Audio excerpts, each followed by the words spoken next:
Africans, wake up. Look at this, look at this, look at this picture here. You can see this picture. You can see a translator. You can see a translator. You can see how it was difficult to convince. It was quite difficult to convince Africans. And what they did was they brought a translator. It is this translator that was able to hear from this and tell this, and hear from this and tell this. And that is how we are practicing what we are practicing today. I state this without fear or favor. There's no white man that died for any African. Instead, it is your ancestors that died. Some of your ancestors resisted. Some of them resisted. Some of them have sworn an allegiance to the land. Some of them have sworn an allegiance that they will be custodians of their lands.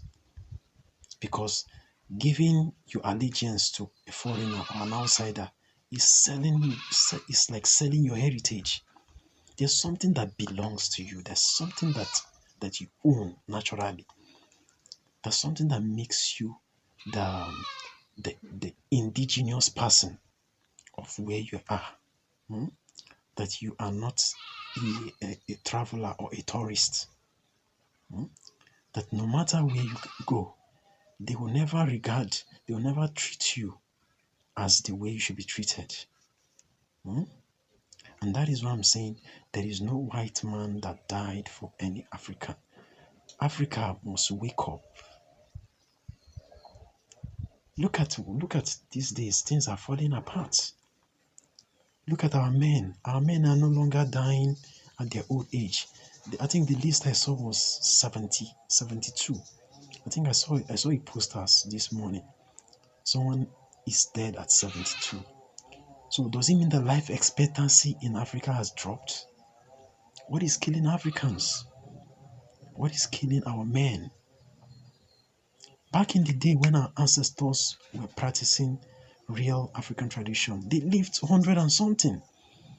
And I stand to be corrected. So many Africans that you see them that are living, that are old in their age, are people that are practicing the African spirituality, or like call it African traditional belief system. They live longer. They live longer. So it means that whatever they brought from or they imported from outside is not working. We should reason, think. I didn't say you should not travel abroad because life is more better when you move outside Africa. But all I'm saying is that Africa can be better if the right people are in power, if the right people, the great minds are thinking. Go to China today. There's something I saw this morning on TikTok. I was marveled. A Chinese man, and he has created an industry for himself. Somebody in my place at that age is seeing me as being a satanic or a demonic person, or somebody that has lost his values or senses. But you look at that old man that created a device that is usable. He created it in a factory. What are Africans building to sell? Is here a dump site? Are we always consumers?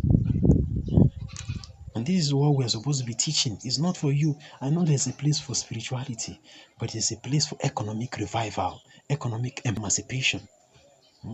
Africa should not be seen as third or fourth world, where it's like a dump site. We have great minds. Like somebody Mapunga. I am trying to remember the name now. Somebody Mapunga. He said that if you study mechanical engineering and yet you are trying to get a job outside Africa to work with foreign companies, your education is an embarrassment. You're supposed to invest back home. You're supposed to have a factory that manufactures cars.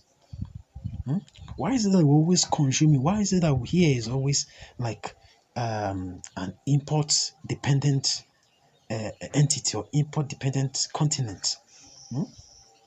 I know so many people are not going to like what I'm saying here, but the truth is always bitter. Africa, come back home. Whatever you are praying for, somebody else does not pray for it. Outside Africa, they don't pray for daily meals. They don't pray. They don't wake up one morning and say, "Oh, God, please bless me this morning. I want my food, my daily food to come to me. They know it's basic needs, survival needs. Hmm? But here in Africa, we still have people that are praying for at least 2 square meal. That some people are living below $1. Some people have never counted ₦1,000,000 in a bulk. I mean, ₦1,000,000 in one food like this. Why? Because the environment does not permit it. Look at the kind of educational system we have. It is not working. The educational system makes you to become worse than you entered the tertiary institution. So this is a wake-up call for Africans that are watching this. Don't come and tell me that this. I know what I'm saying. I've seen it. But you can be great without traveling. You can still be meaningful and resourceful and better in whatever you're doing. But all I'm saying is that whatever you're doing, make sure you'll be a contributor in fixing Africa. Don't just pay lip service. Don't just deject it and go and say you're looking for greener pastures. Wherever you are, you're looking for greener pastures. Always remember home. Always remember that one day, the gods of the land call you back home. If you don't come back alive, you'll be brought back dead. But we don't want here to be a burial site. We want people to come back. At least in your old age, you can tell better stories. You will be a great motivator to the younger ones. You will be a great model, a role model for the younger generation.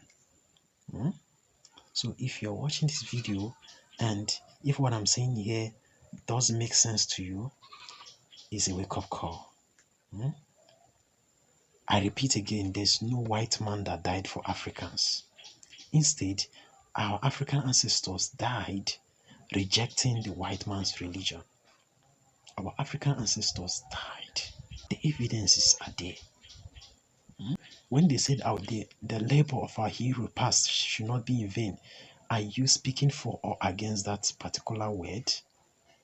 Are you speaking for or against that particular theme? Let the labor of our hero past should never be in vain. 100 years from now, you will cease to exist. Then what about the next generation? What would they speak of you? What would they say was your contribution to making Africa a better place? Great thanks to all the people that are the entrepreneurs in Africa, those ones that are in the labor force, that are making sure that we are trying to reorganize and re-establish the image of Africa. Africa is not a country. Africa is a continent. And Africa is not a poor continent. Africa is well endowed. And this is ours to keep. It's our heritage.